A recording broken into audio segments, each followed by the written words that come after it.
The chase is on. The championship is to the wire, and we've taken it to an extraordinary venue to finish the show. Welcome to the season finale of the CRS Sim Racing Championship 2026. There was a change of plans since the last time I called it. We're going to the full Summit Point track now. Howie Burrows with DLB TV as ever, and DLB, you know, it was a last-minute convincing job to get you here, but I'm happy you're here. This track's amazing. Championship night, baby. I'm excited. We got a championship battle going into this one that's going to be a little bit tight. The entertainment is going to be hot. But before we kick off the action here, we're joined in the booth by Sally Munt. Sally, what's going on tonight? What's going on? I'm excited to be here. Thanks for having me. Absolutely. So we are MX5 Racing. You obviously got a lot going on in your career right now, but this is more of a college league. We got a lot of college kids in this division. What kind of advice would you give these young drivers trying to break into motorsports, whether if that's sim racing or real life racing?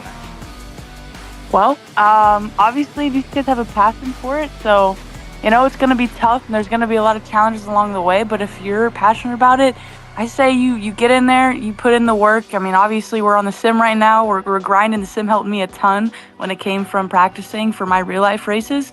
Put in the work and you'll get there. I mean, the marketing is a huge part of it, but ultimately it's where the pace is, right? And these cars are pretty tricky to drive, as you know. Even on iRacing, they're challenging. They're Miatas, but they're still challenging. So getting those results and, you know, getting your pace up and the racecraft too. These cars make for great racing, as you know.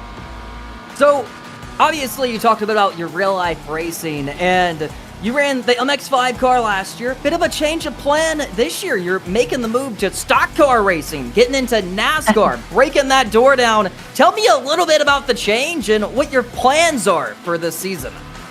Yeah, great question. So, I'm making the transition from road course racing to ovals, going NASCAR racing. And I'm going to start by doing some late models this year and then hopefully working my way up next year with ARCA, Trucks, the O'Reilly Series, and then Cup. And my goal is to be the first woman to win a Cup championship and kind of make myself a household name, make some money while I'm at it because this sport is so expensive. I think the main goal here is, you know, be able to sell the sponsorship and actually make some income because at the end of the day, this is a career. So that's kind of why I made the switch, and honestly, I think I have a knack for this oval stuff. I did the first 2 years that MX5 Cup went to Martinsville. My first time ever racing on an oval, and I absolutely loved it, and got a top 5 last year, and that was kind of the moment where I was like, man, I think I could really do this. So this year, I'm kind of putting myself to the test. And it's always fun seeing these young drivers climb the ranks, and any fan out there watching, this is your opportunity to watch Sally build her way through the ranks and, you know, potentially be the next Danica Patrick that gets all the way to the Cup Series and can do road, oval, anything. But let's talk about the challenges of being a female driver in such a male-dominated sport. Yeah, I mean, you know, there's not as many female drivers as there are male drivers, obviously. So there is challenges socially, and I think mostly on track. We just get driven a little bit differently, but you gotta earn that respect at the same time, just like everybody, right? I think there is pros and cons to it, though. Pros being we're a little bit more marketable, and when it comes to grinding and getting those sponsorship dollars, I feel like we have an easier time getting those yeses just because we're more unique. And there's less of us, right? But when it comes to the on-track stuff, we got to drive a little bit harder and prove a little bit more why we belong, just because there is a stereotype out there. And I feel like every time I get in the car, I'm trying to prove that stereotype wrong, if that makes sense. But honestly, I like it. It's really motivating for me, and the challenge keeps me super passionate about the sport. Absolutely. And then finally, my last question here is, we're MX5 racing tonight. I mean, you've been running this professionally. Can you tell me a little about these cars in the series, the challenges of driving these cars? And, you know, they put on such a great show, a lot of action. The racing is always tight. It's always exciting. It seems like nobody can really break away. And just the skill to drive these cars are, you know, where it's at as far as road driving. Oh, 100%. you could look at them and be like, oh, it's just a Miata, easy enough, right? No, wrong. These cars are super numb. They have power steering, they have ABS, and they have these rear bushings that make the car just super numb. Like you can't really tell if the car's taken a set unless you have experience. Like you see, ex-Indy car drivers, ex-F1 drivers, previous Le Mans winners jump in these cars, and the best they can do is a top 10. You can't just jump in these cars and go, win the whole thing just because the series locals who are always running races know the cars in and out. It's hard to beat that. These cars you have to have previous knowledge of. And then on top of that, the racecraft is unlike any other sports car series I've ever seen just because of the roll cage. It's terrible for top speed and aerodynamics, so it forces us to bump draft and basically run in packs. And obviously, bumper to bumper racing is contact. So the more contact you have, the more excitement. And the more the racecraft gets that much more intense. You're constantly 3 wide going into the corner.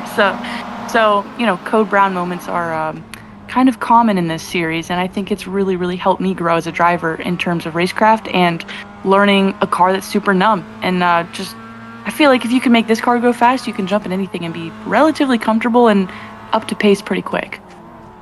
Absolutely. We're in for one heck of a show here tonight. Where can the people find you on social media that want to follow your career and watch it step by step? Sally Munt Racing, Instagram, on Facebook, LinkedIn, and TikTok. And my website, SallyMuntRacing.com. There you have it. Go follow, check it out. Making the move to NASCAR and putting on some entertainment along the way. Thank you so much for joining us here tonight, Sally Munt. Thanks for having me. Appreciate it. Have a good race. Absolutely. Hallie, we're heading into it. Tell us about the championship battle. 1 point per position here on this championship. So Luke Mann only needs a reasonable buffer to Jack Williams over the course of the race, but we've already seen how many cars are rolling through turn 1. This is a ridiculously busy grid on a ridiculously high thrills track. I absolutely love Summit Point. I mean, every track on this lineup has been a free iRacing track, so it's starting to become a cliche for me to say, oh, it's one of those classic free iRacing tracks. But I mean, there's a lot of fantastic ones, and we haven't missed and put all some of the bad ones in by accident. Instead, here at Summit Point, lots of high-speed turns that really test you. You go rapid out of turn 3 after that first hairpin, try and hold on to it in 4, and then slow down heavily for the back portion of the track. You're really, really, really on the edge of grip, and you can get some epic slingshots down this start-finish straight. It's very long, and really about exit speed, exiting that last turn. It could be chaotic on the grid today. There's lots of room, but some turns, the best turns on the track, you don't really want to go side by side, and we'll be keeping a live count on the championship standings throughout the race. This time, by the way, chat, I've been made aware that yes, you can change one side of tyres in these cars, and yes, everyone did that last week. Thank you to everybody that let me know. I just wasn't looking with my eyes at cars in the pit lane. Going to be seeing that again if it's actually you don't lose time taking one side. A lesson for all in the room. I wonder, this track has enough left and right turns. I wonder if that will be the play again. I'm not completely sure. But, we have a big grid for a very, very popular track, bigger than the other one. And in fact, we also have our starting grid lined up. So who is set to take the pole entering this finale? Starting position is going to mean everything here. You're going to want to run away from people pretty quickly. Thomas Bellman, though, is our typical prototypical race winner, and he alongside Dailos Bradus have taken the front row. Jack Williams is in 3rd next to Ferris Krippendorf, and Luke Mann, our championship leader, is in 5th ahead of Brendan Pasola. Don't want to get caught up in wrecks in the middle of the field. That's going to be tricky. Caden Pado is next to Elgin Talwa, and Jack Freeman's next to Cameron McLean. Then it's Jake Rodriguez and Noel Dean. Matthew Bodgering lines up in 13th next to Jackson Hearn. We have Varun Ponsetti next to Jonah Bryan, and Wyatt Roberts next to Hector Arreondo. Avi Raj is in 19th next to Nicholas Konstantinos, and Krian Van Inman is next to Somrit Sanyal. Still more to go down the road. It's got Ryan Marshall, Aidan Springer, Nathan Chang, Jesus Tunon, Thomas Ashby, Zachary Depper, David Wilson, Rohan Ranan, Samuel Caldwell, Dustin Bullock, Peter Saddington, and Alexander Ruffus, drivers not setting times in qualifying. It's 34 on the grid in total today, and it's a long road to the end. I am excited. So the big thing we have in mind here today is obviously that championship battle. And going into it, we got Luke Mann on top of the board. Jack Williams, second in points. Jack Freeman, third. Thomas Bellman, fourth. Thomas missed a race, but he's been the guy a beat. He's been undefeated this season. He's looking for his 4th win of the season, but even winning 4 out of 5 races, it may just not be enough for the championship. It's a fun story. We're gritting up. It's almost go time. It's almost show time from Summit Point. Thomas Bellman is on the pole. He's gritted up. He's going to be going for the win here tonight.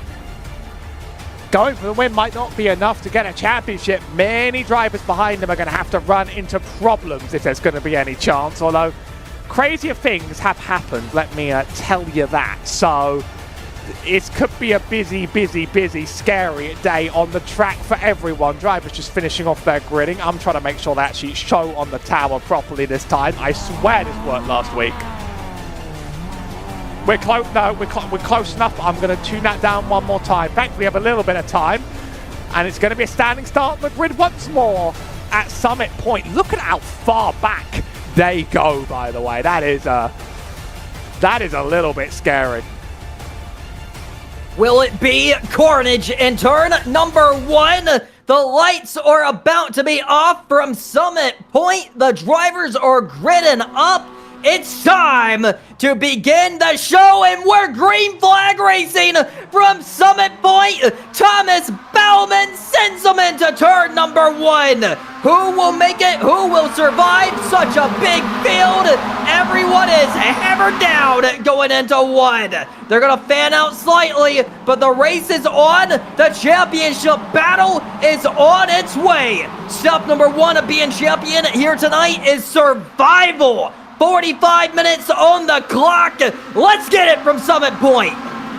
Mostly single file, haven't seen any dramatic moves, and our top 4 pretty much lined out. I'm surprised by that. Usually you see epic dives into the first turn. This time we've been careful. Here's one of the most controversial turns of the track, though. High speed sweeper straight into the toughest braking zone, and we're too wide many rows back. I swear I'm trying to make that tower work, and this week it's just decided, like, today is not its day to behave with me. And you know what? I understand. Last day of the season, we lost an out of daylight savings over here. So it's being grumpy. Doring there by Jack Freeman on Cameron McLean. That is tough sending him back. Oh, it's a bigger wreck behind. Oh, no. Huge stack up from Summit Point. Multiple cars involved. They're coming back up onto the track. It appears that a few cars are not going to get out of this one. Bit of contact with multiple drivers there. Most made it through. But man, oh man, is the action getting hot here from Summit Point or what? See if we can get a replay of what quite happened there. I'm still trying to diagnose issues with that tower. It's going to bug me until the end of time. Anyway, while we're here is some of the contact. It all sort of happened in the back part of this slower section of the track. We're looking here at the 15 car, but he wasn't the only one. Actually, he is. He's the one that starts it, rear ends, and right in front, more drivers are rear-ended as well. So we have meatballs for Alexander Rufus as well. Here's what happens to him entering the same terms. Quite a few meatballs out here on the track. Quite a few drivers out. Alexander Rufus, Nathan Chang, that was Avi Raj we were looking at, and Nicolas Konstantinos all wiped out on the road. I can't see what happened on the other end of there, but there's just a little bit more contact. One more look on board from above from Konstantinos, then we'll get back to the race. Yeah, it's just carnage down the road. I mean, that happens it's on the track. Addington, though. Barely got through that one. By near inches. He put in the YouTube chat that he almost died. I think he missed that one by maybe a quarter of an inch. Unbelievable. 4 cars stack up on the first lap. 42 minutes remaining on the clock. Bellman continuing to lead. Luke Mann is running in the 4th position. He knows his championship battle is on the line, and he's trying to do everything he can do here tonight to go get that win.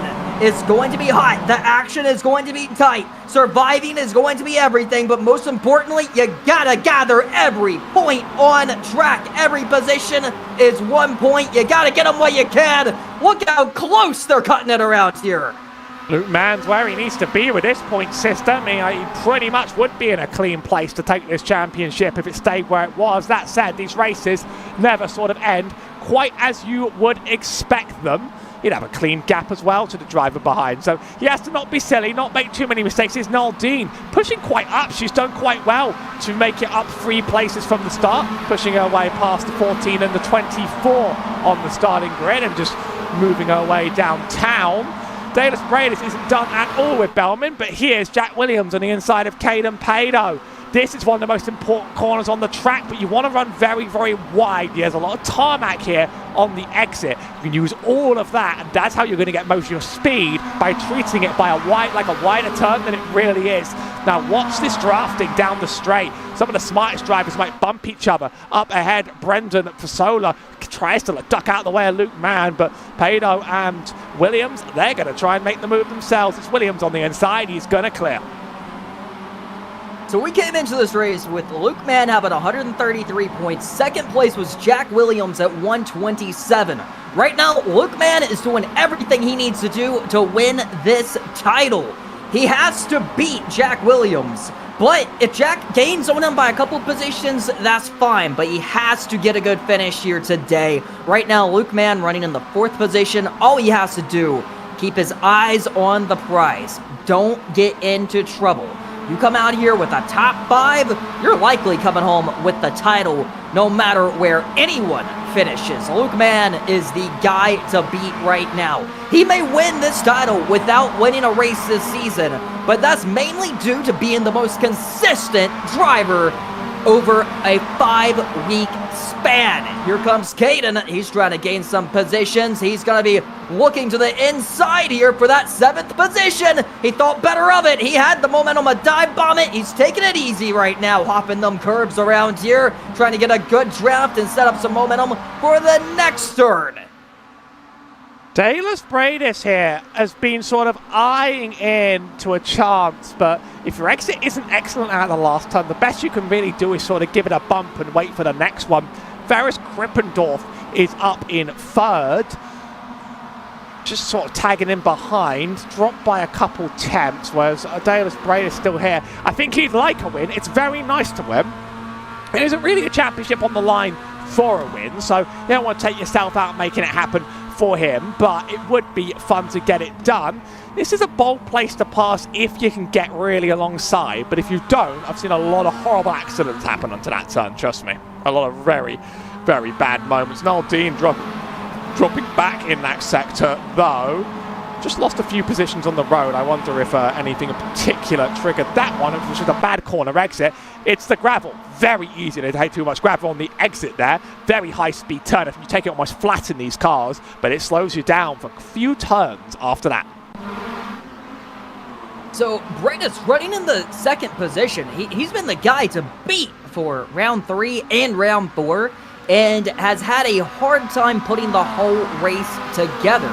He sees the win right there in front of him, and he knows Bellman, he can probably, if he hangs on his rear bumper, he may have a shot. Now, I think we just seen Bellman blink out a little bit there down the long straightaway. If you are Bradis, that is exactly what you want to see. You don't want to wish ill will on any of your competitors, but he knows how hard of a competitor Bellman is, and Bellman's going to fight all the way to the end and likely come home victorious with his 4th win of the season. Here's a battle going on. Noel Dean about to lose a position to Jake Rodriguez on the inside. Bit of smoke there in front of him, as these guys are definitely using all the racetrack they can use around here, trying to gain any advantage they possibly can. Good outbreak into the turn by Noel. That's how you do it into there. So it's proven that it's possible, but she did have to sort of use the fender of the car there to push the other one just a little out of the way. Jake Rodriguez side by side with a teammate, and then further back we got the Buffalo Bills mobile trying to break up this battle through the middle. That's the 2 of Jack Freeman. Now between the 2, Varam Pomsetti's going to try and come back. up the inside. Kind of want the whole track's width to you to make this turn really work. You want to sweep from inside to outside, but actually it's got a good run. Jack Freeman's going to have the better exit. Some of these drivers, though, they're not using as much of that off-track as they could be. You really want to use every last bit of it. Bit of a free-car fan out here, though. There's plenty of space for drivers to do some stupid stuff here. We can see further up the road. The battle's evolving as well with Noel Dean. Here further back, we want to try and turn 4 into the first turn. You can kind of do it, but I would warn you about contact. That's Sombrit Sanyo sent backwards. What a save! And they may cut him 3 wide right here, and I believe they are. Maybe they're going to think better of it. No, 3 wide. They're going entry back down to 2 wide. When you see blood in the water, you just want to take it. Big contact! We got a car around in the back. Multiple cars involved. They're spinning into the grass. Wyatt Roberts is one of those 2 that went around. He's in the blue car here on the outside. Checking that. That's Matthew Bogading. Finally a name that I've said a little bit better than last time. Almost a little bit in that code in that contact. That's unfortunate for the 2 to come together, but that turn is very often like that in a way. Both cars take very different lines through there. It's a very high speed turn. You can't really expect necessarily to be given all the space in the world on the outside because you're going to wash out going flat out. It's pretty unlucky for the 2. Absolutely. One driver I have my eyes on is Peter Saddington in the Bitcoin machine. He started at the back. He's eyeing a top 20. And there he is up to the 20th position as we see him running. Team Bitcoin getting it done here today. Slowly going to the front with 35 minutes remaining. He started at the tail end. Just wanted to avoid the chaos and be there come the end. Anytime you're starting outside the top 20, you know that you're in the danger zone, and you just got to make sure you take care of the race car, and that's what Peter Saddington is doing so well at right now. So let's give props to the Bitcoin Lambo and the owner of CRS. He's moving up, 19th now from 31st. Quite easy to cut through some of the chaos as we roll up the field further down the line. Still some close-up battles. Oh, that's somewhere Samuel around. So one more backwards and around. I think he did this one to himself. Might have taken just a little bit too much curb, a little bit too much power on exit. This car's loose. This car's tricky and it's loose sort of on the edge, even on a fixed setup that doesn't quite steer as much as others. If the weight balance isn't right, it's not working out properly. Now, I'm keeping an eye on Dallas Braders because he is staying behind me. Look at that snake in the background, by the way, being led by Jack Freeman. They're literally, I mean, I would suggest that drivers try and work together a little bit here. This is not how you take the straight on Summit Point, and I'm afraid if you race it like this, you're going to end up getting taken out. Trying to break the draft is a little bit counterproductive in these cars. What you want to do is just push the car ahead. Car behind decides to go for the move, though, go for the push, and it's just going to spin the 2 out. You can't really get runs and fly away from them. The 14 there going into the rear, and I mean, oh, no, that's a rejoin. Oh, that's more meatballs. Oh, that hurts. This is getting big, and most importantly, that was Jack Freeman in the 2 car. He came in 3rd in the standings with a shot at the championship. Obviously, that's over. Take a look at Peter Saddington. Oh my goodness. Let's watch that again. Peter Saddington just split that gap and shot through there. I don't know if he even lifted. Wow. Somehow made it through. Incredible with the Bitcoin machine. That was exciting, but it's just a thing to call out for anyone watching who is going to be doing future races. You have to be careful how you rejoin the track because very few things make me angry in sim racing, but reversing onto a live track where there are cars flying by down the start-finish might be that thing that gets me there. And that, unfortunately, was very unneeded. It's ended a few races along the way. Now, Dallas Pradis is back like 6 positions. What happened here? He's behind the 3 of Thomas Bellman. Even Thomas Bellman's dropped a place, so something horrible must happen into this first turn. Here's Dallas Bradis. Does the outbreak onto the inside. It's a good outbreak into turn 1, and I have no idea what turned him there. We're going to have to look at that one from another angle because... Or it's the curb, just a bit too much of the curb on the inside. He's in the wrong place at the wrong time, it's unlucky. And Thomas Bellman gets slowed a little bit by the contact. It allows Ferris Krippendorf to sneak on by, but I think that race will still be on down the line. We'll go back to live and we'll keep an eye on it. So, we got a battle for the lead right now. Thomas has some right front damage. I'm not too sure how much that's going to hurt him. But for the Ferris fan club, he's doing it right now. In car number 77, he's up front leading. Luke Mann has found his way up to third, and he's now contending for the win. If you're Luke Mann, I'd say lay off the throttle. You got the championship in the bag, brother. Don't put it in any danger now with 30 minutes remaining. Car number 77, he's going to be a bit defensive. Can he be the first man to beat Thomas Bellman? Can he do it here today at Summit Point? I know Thomas is going to really apply the pressure. Here's another battle heating up as there's action going on everywhere around this racetrack. Everyone's being aggressive. Bellman's all over him for the lead, trying to pounce on the 77. All over his rear bumper, just trying to make him slip into a mistake, trying to make him double check his mirror, trying to make him feel the pressure. Almost contact. It's clean so far, but Bellman is applying more than enough pressure. More and more places being lost and more incidents. I think Brendan Pelosia just went around. I was trying to work out what quite happened there on the standings. Here he is, right in front of Dallas Bradis. I saw some drivers sort of go back and around. Here he goes. He might just be getting forced wide here. Oh, that's a little bit of side-by-side contact into the turn. Sort of gets a little bit dive-bombed into there. And that, let me tell you, Brendan, I just saw him sort of do that cut across the track to try and get back on. I think if you do that, iRacing hits you with a brutal penalty. I can't... I'll check the black flags, but I've seen some big penalties come out from trying to cut across that whole route. But 4 cars into turn 1, being led by Brendan Pelosia, then the 18-16 Dallas Braid is trying to make up every place he can on the road. These battles are everywhere.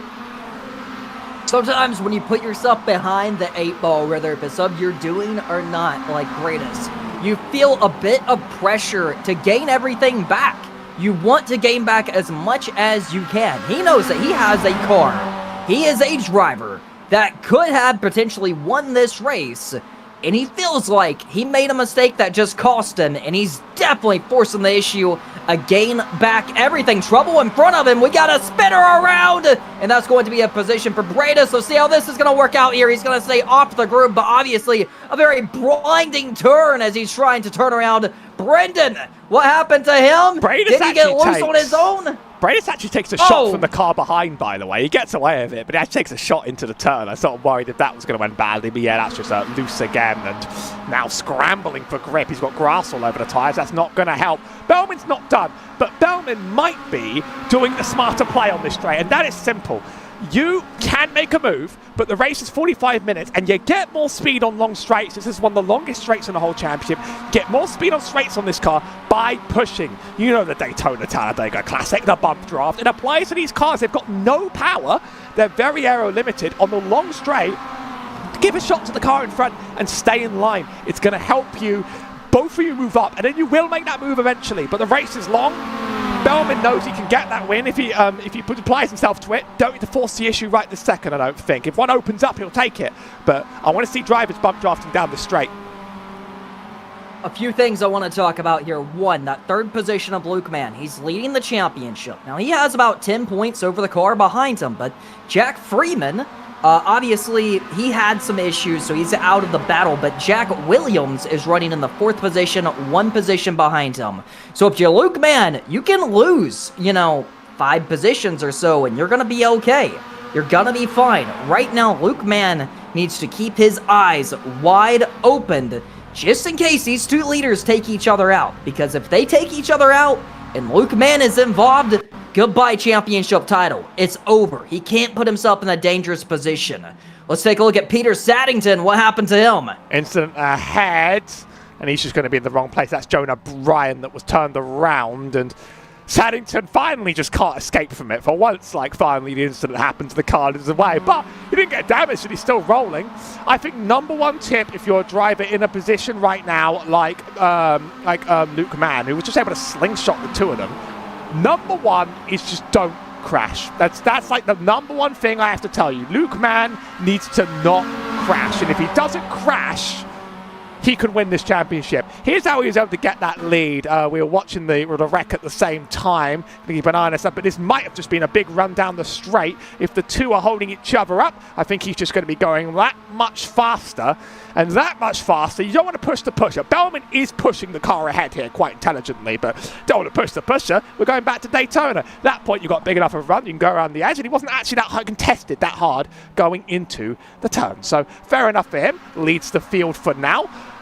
Great thing about leading is that the only thing up ahead that could disturb you is lap traffic. I mean, you could be disturbed from behind. I think that's Bellman dropping into pit lane, taking an early stop. Now I'm going to watch the jacks these cars go up on. We've established from last week, it was my big bad. You can change one side of tyres, but you might not be the play. It might be the play. We'll actually see from what Thomas Bellman does. He has to not miss his pit box, doesn't miss it by much, but I saw that one too on the line. He is taking the lefts. I doubt he'll take the rights. I think that might be a big slowdown, but that car's going to take fuel. That camera's going to change terribly. Can't see anything anymore, and off he goes. So Thomas Bellman wants to change the left-hand tyres. See if more drivers end up doing that. So this tells me that Thomas thought, now that he was in the third position, that he has better pace than Luke Mann, better pace than Ferris, who just took the lead actually. And what he's trying to do is get off cycle so he doesn't have to race these guys. That's exactly what he's trying to do. He wants to get off pace where he doesn't got to race these guys, and he can just lock in here for the next 25 minutes. And hopefully by the time they pit, he gains so much ground that he'll retake the lead, and he doesn't have to outrace them. He believes he has better pace where he doesn't have to go door to door with them. So right now, Ferris is leading the point with 24 minutes remaining. Still a ways to go. Luke Mann doing everything correct so far with his championship fight. And Luke Mann is going to return to the lead as Ferris is hitting pit road now. He copied the strategy that Bellman just pulled off, so put Ferris in the pits. So very interesting, the drivers doing this early. Some drivers decided, last race they were going to save it for very late. And every driver here has decided they are just going to run in and take that stop straight away. Again, left-hand side for Ferris Krippendorf. Yeah, as you see, the cars remain stopped, so you don't lose time on the tyres. A little bit more fuel to put in. You would lose time taking four. They put it up on the jacks and then have to put it back down by the time the car was already full. But we're signaling right now, drivers know they're not going to make it. They're making those stops quite early on the board.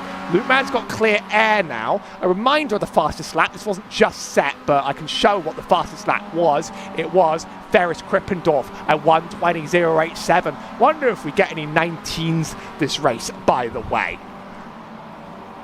So what I just seen, Ferris came up pit road and he massively gapped Thomas Bellman by a pretty large margin. That potentially is the race for the win. Right now, Ferris is beating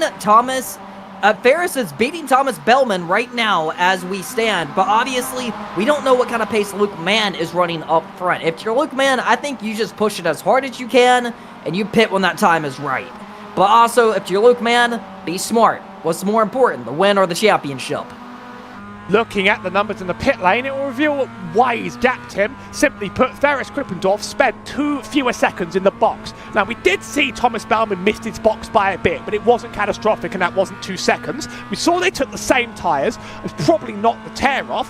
I think Ferris has gone a little shorter on fuel, done some maths, and thought I can make it to the end and save 2 seconds in the pit box. That could make all the difference if Bellman isn't really able to catch up. I love Ferris's fans. They cheered him on at Charlotte. I adored every second of that. I kindly got the cam on him, and now he's in position right now to potentially take a race lead and win. If I look at the gaps, you spend about 30 seconds in pit roads, which is going to be really close between him and Luke Mann. There's a 30-second gap between the two cars. It's going to depend on how much fuel Luke Mann takes. That's going to determine whether Ferris Krippendorf comes out in front. It is going to be a heck of the battle. The chat is saying locked in Ferris. Let's go, Ferris. They're hyped up for him. They're cheering for him. They're hoping that he'll be victorious here tonight from Summit Point. And he is on pit road. Luke Mann is pitting up from the lead. He has to be perfect. Let's see where he comes out. Box. Doesn't miss his box. Can take one set of tyres. Seems to be like everyone's going faster on the left. Now, we're going to keep an eye on Ferris Krippendorf as he comes through the last turn. I'll let you know when he's there. Still not yet. Approaching. He's actually just got passed by Thomas Bellman. He's actually got passed by Thomas Bellman entering that last corner. They're battling, going down the straight. I think they're definitely going to beat Luke out of pit lane. There he goes. But they have decided they're actually going to make a chase for it. At the same time, Thomas Bellman gets the lead. We'll see if Ferris can do it into turn one. Then we'll look at quite how that happened. That is a dramatic turn. So what we are seeing is the battle for what will be the lead, but actually Brightus is up front, running it long right now, trying to lay down some laps and gain back what he lost, but maybe tire wear is playing a bit of a factor as well, and short pitting maybe giving these guys a bit of advantage, but the action is getting hot here from Summit Point. Championship night, championship finale is not disappointing. If you're Thomas Bellman, you came in here with a long shot opportunity. You're going to need some luck, but it's still on the table if he gets a miracle here. And definitely the action is still continuing to pick up as we're watching this battle take place. It was a clean pass into the last turn on pure pace. That's how Thomas Bellman got it. That's how fast he is. That's how much he wants to absolutely fly away. That second number on the side is the length of the stint. So actually it might be smart to set this to the last pit stop lap so you can see who's stopped and who's hasn't. Currently, Caden Pado's coming into the pits. Thomas Bellman will be leading the race after we've done all the pit stops. Noel Dean currently in third with Arjun Talware, and Dallas Bradus, who is going long. He's doing the reverse strategy. He's going as long as he possibly can and going to try to have the shortest pit stop possible. Maybe he doesn't think tire wear is going to be a significant factor on that right side. More and more drivers stopping in. That's Wyatt Roberts having to get around a lot of lap traffic right now, this top two. So this will be the fight for the lead, and as you can see, Thomas Bellman is not breaking away from the field like he did in the previous rounds. I mean, he's definitely, with how much drafting help you have here, nobody's letting him really escape right now. And Ferris is hanging on to his rear bumper, hanging on to that draft, hanging on to the pull that he's getting off of his car. And that's allowing, you know, Thomas Bellman to just not break away from the field like he has done every other week. I mean, he's starting to pull away a little bit. Car number 3 definitely looks like he's on it. I mean, but he has his work cut out for him. I mean, this guy is a complete artist with the steering wheel, with how fast he has been in recent weeks. And obviously, he would have gotten the championship if he didn't miss a round. That's what cost him this season, is running only 4 out of 5 rounds. It's not enough for him to grab the championship. But the man who is looking to grab the championship just moved into the 5th position. That's Luke Mann, who just passed Noel Dean for position number 5. The top 2 cars on the track are yet to pit. No drop rounds. It's brutal if real life gets in the way. It's pretty brutal. Let me tell you, that's someone whose real life got in the way of making one of these shows in the first place. And I'm paid to be here. So, you know, competing for a championship, that's tough.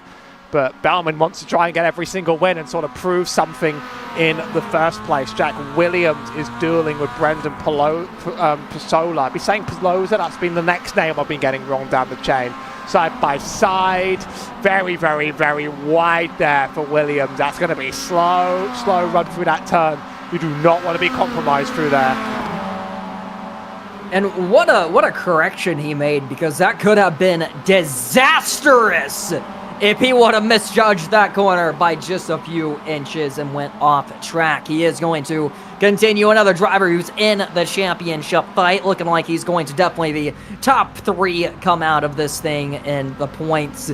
So definitely a lot of entertainment around here, a lot of action. Seems like nobody's breaking away from the field. Thomas Bellman has now jumped to the 2nd position as car number 33 is on pit road, pitting from the 2nd position. Dallas Bradis, last driver to stop, and he is going long as humanly possible out here on the track. Trying to estimate how far he'll drop. If I look at the gaps, he'll drop to around 5th. So he's just making best use of his pace as he can, but he's roughly where he would have been. Now, first, Krippendorf isn't done with Thomas Bellman. Thomas has been consistently fast over the last few laps, but Ferris has caught back up within 4/10. And we're really starting to run out of time. Just over 10 laps to go on the track. It's a couple more. I'm expecting 33. We're on 21 right now. It's a small little track around here in Lakeville, Connecticut. I love the pressure that Ferris is putting on Thomas Bellman right now. Bellman has been undefeated this season, and Ferris on the final round is saying, I'm that guy. I'm him. I can go beat this driver. And he's putting it all on the line, trying to beat Thomas Bellman in round number 5 from Summit Point. He's not letting him get away, and watch this down the straightaway. He gets this draft and just starts slowly sucking up to his rear bumper. And it's not necessarily he's out driving him, he's outsmarting him right now. With how long these straightaways are, you get that draft, it just lets you get right back to the rear bumper, and that is what's making the action so nice here today. We got some more battles going on the racetrack. Caden's going to the inside here, and I think that might be an easy pass going into the next corner, as he's side by side with the 33 machine, who just got off pit road. And he's going to get around him in the dump car. Dive to the inside, another good place to get a pass done as long as you're aware of the space of the other cars around you. Sometimes some get a little bit lost in the way. Arjun Talwell's not out of this at all, but he's going to need to look for this next turn.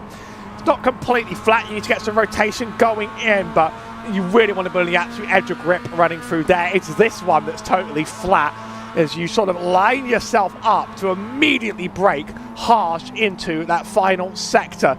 He's gotten close. He wasn't able to get alongside, so no space to be given. But, you know, he's staying on edge and tight in there. Races on this track in this car, they are very close. They start very close. They stay very close for about the whole race. Jack Williams has been doing lots of racing as well, as has Noel Dean. There's Dallas Bradis making his stop. A very, very quick one in the lane, so he may actually come out. That stop was so quick, he might actually just come out in P4. He might even dodge that P5 trap. So I think going long has helped him quite a lot, given the fact he was spun out early on in the race. It's quite a good place to end up. And I want to speak on the Luke Man here, because Bradis just came out right behind him. Bradis is going to be on a little fresher tires. Bradis doesn't have anything to lose here. Luke Mann does. He can give up a couple positions. He doesn't have to race these guys. I think if you're Luke Mann, you protect the car at all cost. I think that's what he needs to do at this stage of the race. He needs to watch the championship battle. He has this baby in the bag. Don't put yourself in a bad position to lose it with under 13 minutes remaining by trying to get an extra position or what that may be. I mean, look at the point standings. He has 11 points over Jack Williams. That means he can lose 11 positions and still get the title. There's no reason he should have anyone on his rear bumper, on his door, or on his front bumper right now. His goal is to survive. Get to the end. You do that, you come home the champion. Thankfully, there's no one for Luke Mann to chase on the track. In fact, he's the one being chased. And if I were to just give advice to Luke in his ear now, I would say, if Dallas wants it, let him have it. Telling someone to let someone pass on a racetrack is like a crime in itself. He wants that top 3 and he's going to fight for it. But if, you know, Dallas gets alongside, don't defend him to the death and then hope that he doesn't wreck you, just because these things can happen when cars battle close on a track. Next car behind is 12 seconds back. Luke Mann could cruise to a championship right now. Absolutely cruise. Brendan Pasola diving up the inside of that's Jack Williams diving inside of Brendan Pasola, and Caden Pado's looking to try and get some of the same done. Love that turn in every car. My favourite car to take that turn is the FS 1600 though. So joy, just trying to beg that thing not to spin out from under you. Here's Dallas Bradis up ahead once again, all over the bumper. You see, if he's on my bumper, I'm thinking, Do I want the podium or do I want the championship right now? I would play championship, but he can do whatever he wants out here on the track. We'll have to see how it gets played. I don't like this. Don't be defensive. I'm telling you, you have nothing to gain off this. Give him the position. I think he's finally gonna listen, and he's gonna pull over and hand it to him, hopefully, here. Yeah. It's so easy to misjudge. You can get ran over by 2 inches, and your day is done. You can break 2 inches early. Your day is done. There's just no reason to put up this fight, put up this battle. Let him have it. Now, we got a bit of damage here with Hector as they're going to get collected. Watch out. This put him right back up onto the racetrack. Kapow! Heavy impact. You see, that's one of the, that's one of the rejoins that is a little bit harder to, like, avoid. Because your car is spinning, he has locked it down. You can hold the brakes as much as you want, but that thing is flying back out onto the surface anyway. I mean, the sign here for Nicholas is slow down, okay? Like, if you're in... Now, we gotta turn it back into his position and think, like, what do you do if you see cars rapidly slowing down ahead of you? You have to sort of just think, like... Do not, like, be careful and try to think, I don't know how this is going to end. He did a good shot trying to shoot through that, but it's a little bit like a Han Solo in the asteroid field, and that's a meatball at him out of that race, unfortunately. Not the way you want to end the season. You can see he's out of the car already, probably watching a replay on what just happened. Once again, Luke Mann, I'm happy he made the right call there. I'm happy he pulled over, let Brightus take this 3rd position. And looking behind him, I mean, he has, what, roughly 10 seconds before another car is even in sight. I mean, he has quite a gap here between him and Caden. So what he needs to do right now is just cruise this baby around here. Take care of the car. Don't put it in a bad situation. You got 10 minutes and you're going to come home a CRS champion if you just stay in this baby. Thomas Bellman running away with it. He has a 2nd lead over Ferris. Brightus running in position number 3. Luke Mann running 4th. Luke Mann has 13 seconds to the car behind, so pretty much just has to run. But let's focus on some people who aren't having a great race. Brendan Pelosa and Cameron McLean battling it out, and Jack Williams trying to run away. Oh, that's a little bit much there on the gravel for Pelosa on exit. That corner is okay to actually dip a little bit of gravel, just a tiny bit, and then stick it all over the track and make it someone else's problem.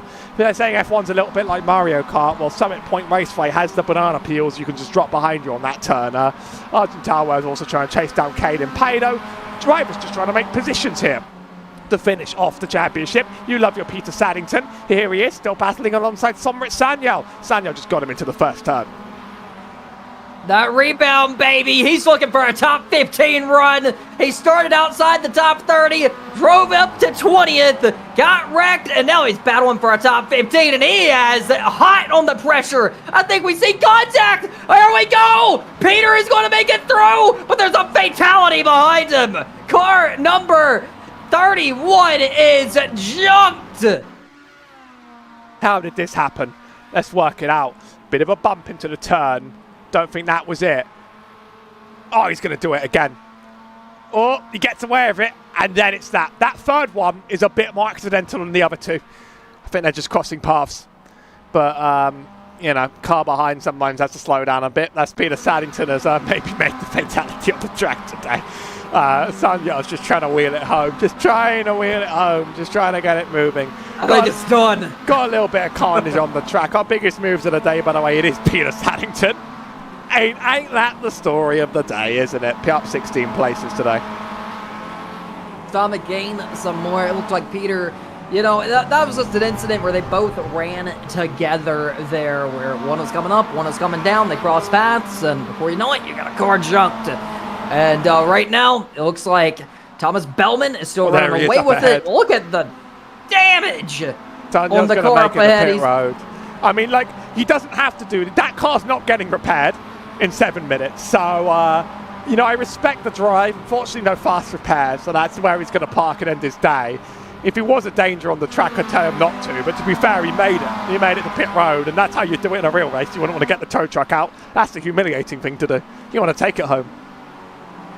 The thing I love most about these CRS races is how big of fields we have here for these MX-5 cars. It seems like when we have these 30, 40 car fields, we just got action around every single corner, every single turn. There's a story for 25th, as there's a story for the lead and a story for 10th. And with that, there's always action. Everyone's doing their own race. Peter Saddington, the Bitcoin Lambo, he's hyped about a top 15. He was put in the chat, top 15, baby. I earned it. Biggest growth of the season. And he has been getting better and better for every race. He's running 15th, and there may be more on the table if there's more trouble up ahead with 6.5 minutes remaining. One of our last battles on the track is Argentawa and Caden Pado. Luke Mann's actually the next car ahead, but it's 14 seconds away. There's a lapped car in the middle of it all as well. Trying to make up some final positions in what's going to be just under 5 laps to go here at Summit Point Raceway. It's a throwaway right. People are calling out in the race chat like, look, come on, that traffic. They're annoyed that cars are in the way. iRacing doesn't have formal rules on the blue flags, though. I do appreciate McLean there. If you look at his hood, he's put his name very clearly there on the master logo, which not many people do that. It does make that quite clear. That's McLean. Gonna not make it into the braking zone, but gonna try and hang with Brendan Pelosia for another lap. Luke Mann has disappeared from the track. He's dropping positions. What happened to Luke Mann? His car is not here. He has had a network issue. He's been sent to the pits due to connection issues. Ouch! Oh my gosh, and that's gonna be the title! He may have just lost the title with 5 minutes remaining due to connection issues! Jack Williams has taken the points lead with 5 minutes remaining! Unbelievable! What a heartbreaker for Luke Mann! I can't imagine the emotion he's feeling, dropping position after position. His title run is over. Unbelievable! Jack Williams, who came in the second position, may bring home the title. Now let's see where Jack Williams is running at. He's running in position number 6. This thing ain't over yet. I mean, what if he wrecks out? We may just have to give it a third, which may, at this point, Thomas Bellman may become champion. They're wrecking behind him. Cameron McLean has been sent to the Shadow Realm. Interesting situations playing out here. I'm trying to work out how this works. If Jack Williams wrecks, it goes back to Thomas Bellman. Luke Mann, I'm trying to work out. Yeah, he's still in the pit lane. This is Cameron McLean driving across a nose, down and out, and sent out of the track. So Jack Williams is set to win for now. There's a few more laps to go, though. I mean, we can't really discount anything given that horror. Maybe let's not talk to Luke after the race is over, because I feel like I would be screaming and kicking something over. Like, genuinely, you don't want to see me in that mood. That's one of the worst. That's like the next worst way to lose a championship, next to like a lap traffic car kills you. No, that would be another awful way. But that one, like, it's in his hands, and there's nothing we can do about it. If iRacing removes him due to connection issues, if he disconnects for a long, there's nothing we can do about that. I mean, I think everyone watching at sub Jack Williams feels the pain. I mean, I'm sure Jack Williams did not want to win the championship this way, but obviously he's gonna take it how he can get it. But ouch! I've never seen such a heartbreaking loss of a championship. He ran 40 of this 45-minute race doing everything perfect. Absolutely everything. We bragged on him all day. He was pulling over for the traffic. He was pulling over, not racing these guys. All season, he was the most consistent driver. He showed up to every event, got good finishes. No, he didn't win a race, but he outdrove everyone and showed up when it counted. And he's going to lose this title due to a network issue. Unbelievable. There's going to be a lot of talk about the championship format in Gen 1. There's going to be a lot of talk about how someone can win 4 races on the season and not win the championship at the end of it, first of all. So there's going to be quite a few concurrent things there about how that's sorted and how that's organised, but you know, as it stands, it is the way that it is, and that's how that's decided at the start of the championship, and that will make that. Jack Williams, Thomas Bellman's got about 2 laps to go on the track before he finishes and claims every single win for every single race he's shown up to this championship. He'll be 2 points behind our championship leader, or may make it 3 maybe. Jack Williams wants some more points. I have a feeling that he doesn't quite understand the position he's in right now. If he wrecks here, this thing's going to get wild with a minute and a half remaining. So I'm getting reports from the YouTube chat that Luke Mann's chair may have just got launched out his window. So obviously, tempers may be a little high. We got a minute and a half remaining. Ferris has taken the lead. Bellman's lost, like, I mean, the one thing I say, trust me, I get furious at things you don't want to hear me, but your window's a hard one to replace. Let me put it like that. Here's Thomas Bellman. He lost 4 seconds. So he had a pretty terrible run. Something serious happened here. Side by side with Peter Saddington, scene of the crime. Doesn't actually go into Peter Saddington, but he's turned around from the lead. I'm trying to work out which card it is because there's like 4 that look exactly the same on the track. It was one of these criminals. Where is Thomas Bellman here? Which car is that? Further 2 down the road. So I believe we have about a minute remaining, and Ferris is going to be coming to get the victory. Let's see if he can make it back around. It's the 88. What a race! After this contact one with the 88, been. Krippendorf is back in the lead of a race. Let's get the fans in the chat out in there, because I'm actually not sure if it's the white flag, by the way. I might be able to find a way to check this one. We've not seen it called, but sometimes the overlay is just a little bit delayed. We'll go, Bodger, yes, I think the white flag is out. It will become the checkered for Ferris Krippendorf after Bellman has contact with Rohan Ranjan. Lapped car, contact with it around. It's going to give Ferris Krippendorf the win of the last race of the season. Is going to be victorious from Summit Point. He gets it done. But right now, all eyes are on Jack Williams as he's champion. Jack Williams takes home the championship with a 5th place run. He got lucky here today, hit the jackpot, and he's coming home with a championship. All he has to do is get around the final corners here, and he's going to get it done. Ferris wins the race. Jack Williams brings it down the final straightaway. He has won the championship in CRS. Jack Williams gets it done.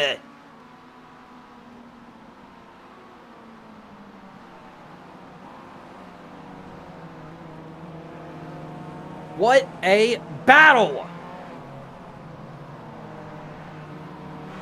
That's a full season. That marks the end. What you're seeing on the screen right now is unofficial. This is my way of covering myself in case there's a mistake. This is what the software tells me, and they'll do the maths later. This is what we have to determine at the end of it. Jack Williams, 163. Thomas Bellman, 159. He will take 2nd. And Davis Bradis will take 3rd. So we are joined by Peter Saddington. Peter, tell me about the season. We just capped off an amazing season. You missed some crashes here today, brought home a top 15. What a day. What a day and what a season. Thank you so much to everybody who joined the CRS Sim Racing Championship MX5 Cup. We are so excited that you guys are here. Make sure you get lots of clips. Make sure you post it around. We got $500 going to the champion. We got $300 going to the P2, and we got, I think it's like $150 going to P3. It is awesome. We got prizes. We got swag.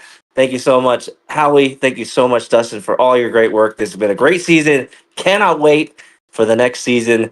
I cannot wait. You guys are the best. CRS Sim Racing Championship. Thank you guys so much. You heard it there. Payday going to the top And next season ahead, I'm sure we'll have plenty to announce here in the coming weeks as we're going to put that together. So I think it's time we get a couple interviews here. I mean, obviously, this one's going to be a little crazy. But first, we're going to bring in Ferris, who won the race. Ferris, buddy, you won, baby! You got it done! Walk me through your race. Yeah, that was well, unfortunate end, not how I wanted that one to end between me and Thomas, but learned our lesson from Charlotte. Did a lot more, put a lot more importance on the fuel strategy, and it was looking like it was gonna be close. Got lucky with the stop coming out into some traffic, helping out there. But no, I'm happy with the result. That was a good race. Absolutely. I mean, obviously, you got a little lucky there with the lap traffic, but I mean, the whole day you stayed on the bumper of Thomas. What was the step up this week of where you could keep up with the man who's been undefeated all season? I mean, he's got some great pace, and I think today, at least this race, it definitely seemed to be dictated by fuel savings. So I was and this track being very draft heavy, at least that allowed me to stay close to the top guys. And with pace wise, I mean, if we were able to just go full out, he had the pace, and in qualifying he did quite well, had quite a gap on me. So I didn't know how much I'd be actually able to keep up throughout the race, but it turned out that it wasn't too bad, and got the luck this race. Absolutely. Congratulations on the win. Victorious for round 5 at Summit Point. Ferris got it done, and you got quite the fan base celebrating right now. Appreciate you guys. I mean, the CTR crew is always great. We had our had a quick turnaround to this one. We actually had our own team feeling at the 12 hours Sebring, and had a good crew of drivers and fans supporting us throughout that. So glad they can make it out, and it's just a great team. Unfortunate end for both our other drivers, Ryan Marshall and Nathan Chang. But good effort. I'm happy with the result. Absolutely. Thank you so much. We're now going to bring in Thomas. Thomas Bellman. Oh man, it was not the result you wanted. Obviously, a bit of trouble there with the lap traffic. Walk me through the day, because you were the guy who beat yet again. Yeah, got into this one. We know Summit Point's a big draft track. Obviously, it's really hard to break away in these cars, so I knew the race was going to have to be played on fuel, and we did just that, kind of sat behind until the pit stop to save as much as I could, and I guess I overfueled, actually, because I misjudged my calculations, so didn't get the lead I wanted after the pit stop, but kind of got the break I needed, and then unfortunately got caught up in an incident at the end that I wish didn't happen. But it's racing, it's all part of it, but I'm still happy to take home second today. 3 for 4. Your average finish is probably like a 1.1, 1.2. All but undefeated this season. The pace has been unbelievable. Does it sting that, that one missed round cost you the championship? I mean, yes and no. I mean, yeah, obviously it sucks that we couldn't be there for the championship, but at the same time, like, I was racing IRL that weekend, so at the end of the day, like, I was still really happy that I was there for that. We got the win with the round 3 racing team that weekend, so I'm so happy with what we did in the championship. Really almost pulled off just a 4 race championship for the win, but unfortunately, with that incident tonight, I think it took us out of contention. But I'm still happy to hopefully take home at least a 3rd or 2nd. Oh yeah, and there's a payday for the top 3, so you may be still cashing out of this thing pretty good here. Congratulations on such a dominant season. Yeah, thank you guys. So next we are going to bring in, let's see, we got a few here. Oh man, let's bring in Jack Williams. We gotta bring him in. Jack Williams, you did it, baby! Walk me through it. Yes, sir, I did. Started off with a somewhat bad incident. I kind of just went off track. It wasn't anyone else's fault. But I clawed my way back up and just kept points racing. Haven't won a race yet, and I didn't win a race all season. But with the points, that doesn't matter. Thanks, Thomas, for not showing up. I'm glad to that one race. but sounds like he had a more fun time with IRL racing. I'm super happy. I'm super stoked. Absolutely. So were you aware of the championship battle after the disconnection of Luke Mann? Oh yeah. I was actually talking to Luke a couple nights ago. I got to know him a little bit over Discord, but so yeah, it kind of broke my heart to see that he was out of the race. But I mean, I'll take it. But I'm sad for him. Absolutely. Well, what a season it was. Champion, what are you doing with your payday? Peter just came in here and told me you got a $500 payday from this one. Well, I think I have the Moza R5 bundle, and I still have the crappy pedals that came with it. So I think I'm gonna buy myself some nice new pedals. Yeah. Heck yeah, congratulations. Such a consistent season. You were the guy to beat after 5 rounds. Jack Williams is your champion. Thanks, guys. Absolutely. We got 2 more interviews coming up. Brightus, who finished 3rd, and then Luke Mann. Let's bring in Brightus next. Brightus, top 3 here today. Tell me about it. Yeah, man, this race was absolutely crazy.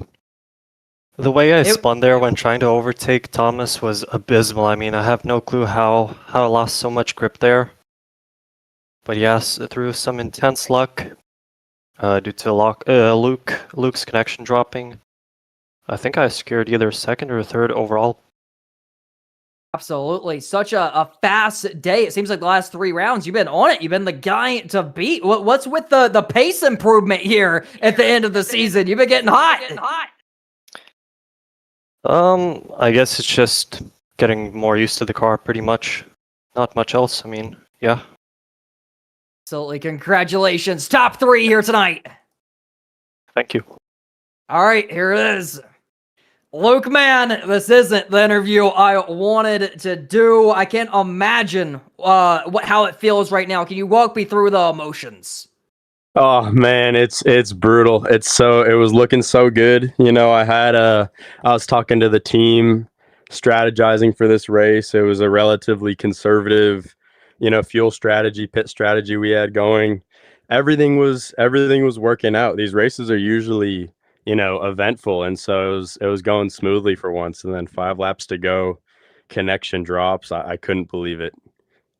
Was there any signs that your connection was dropping? Did you see any blinking cars, or was it just sudden, like internet clicked off for a second?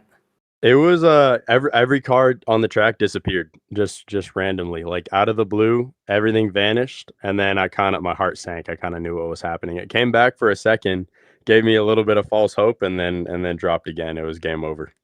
Well, we'll see the official points at the end. Maybe you held on to a podium there. Obviously, a heartbreak. And, walk me through your day, because you was doing everything right. That's the big thing. I've noticed you pulled over for a few competitors. You were just making sure you protected the car, that you were safe, and that you were locking this baby down.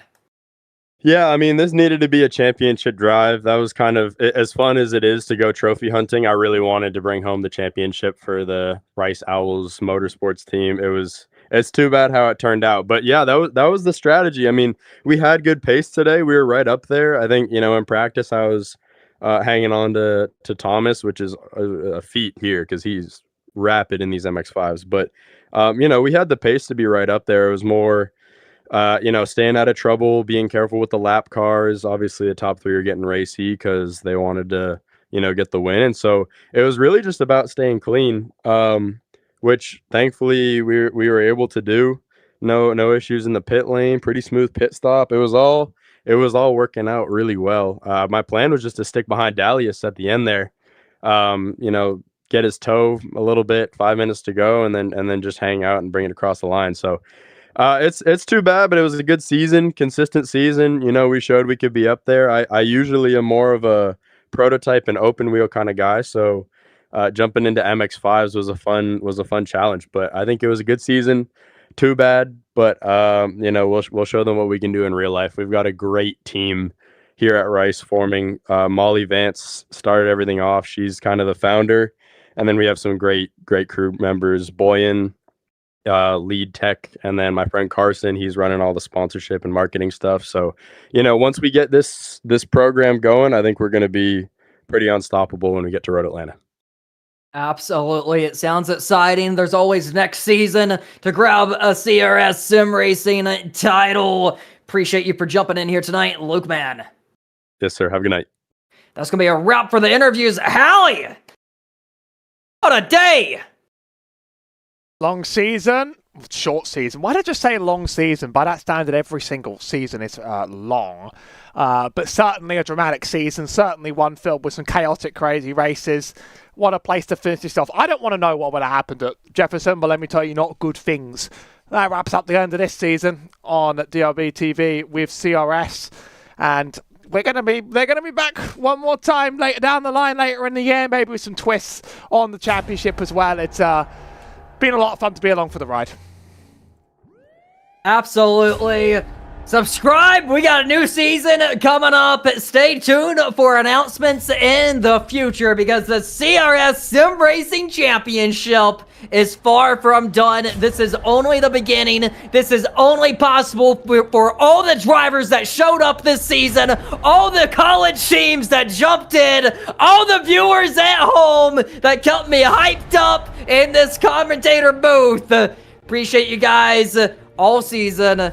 And that's going to be me and Hallie closing it out here for CR.